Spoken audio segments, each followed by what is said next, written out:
এগুলো কি বলো?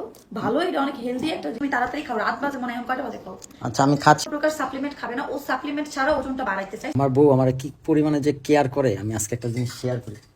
এই যে দেন ডিপলুরে পান্ডা আমার লাগে কি বানাইতেছে দেন। এটি আমি জীবনও দিই না, এইসব জিনিসপত্র খাওয়া তো দূরের কথা। এগুলো কি বলো? ভালো, এটা অনেক হেলদি একটা জিনিস। এটা তো আমি জানি। খাওয়ার পরে তোমার যে চেঞ্জটা আসছে, এটা তুমি নিজে বুঝতে পারো। হ্যাঁ, এটা যাদের শরীর অনেক বেশি দুর্বল, তাদের কোনো খাবার না খেলেও চলবে, এটা খেলে হবে। এটা হচ্ছে প্রোটিন পাউডার, শুধু হালকা কুসুম গরম দুধের সাথে খাবা, সাথে মধু ব্যবহার করবো, কারণ চিনি ব্যবহার করাটা হেলদি না, মধু ব্যবহার করলে বেশি ভালো।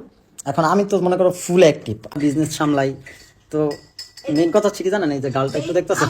আমি বলি মেন কথা হচ্ছে, আমি তো সাপ্লিমেন্ট খাই, অনেকেই অলরেডি জানেন, বাট ও সাপ্লিমেন্টে বিশ্বাসী না।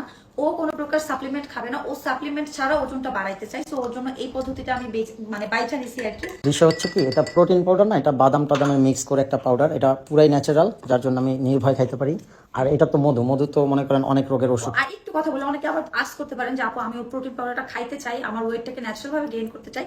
তারা এই প্রোটিন পাউডারটা পেয়ে যাবে হেলদি ফুড স্টোর ফেসবুক পেজে। সো পেজটা মেনশন করে রাখবো। এখন তুমি তাড়াতাড়ি খাও, রাত বাজে মনে হয়, কয়টা বাজে খাও? আচ্ছা আমি খাচ্ছি, তুমি একটু আমাদের দেখাও তো, মানুষ কমেন্ট করে দেখুক আমার কি একটু পরিবর্তন আসছে কিনা। ধরো এই দেখেন গাইস, ইগনোর হাউস, একটু উল্টাপাল্টা। জাস্ট আপনারা দেখেন, যারা হচ্ছে হিংসুটা বা আর কি মানে ইচ্ছা করে বলবে যে হয় নাই, বাট ও কিন্তু অনেক গুলো হয়েছে। আগে কিন্তু ওর একদম বডি শডি কিছুই ছিল না, এখন আলহামদুলিল্লাহ আগের থেকে সুন্দর হয়েছে। আসলে আমি কিন্তু এটা খাও, খাও নাও, আমি শুধু একটু বুঝতেছি। তাড়াতাড়ি খাও, ঘুমাইতে হবে। টাটা, আল্লাহ হাফেজ, tata, bye bye, good night.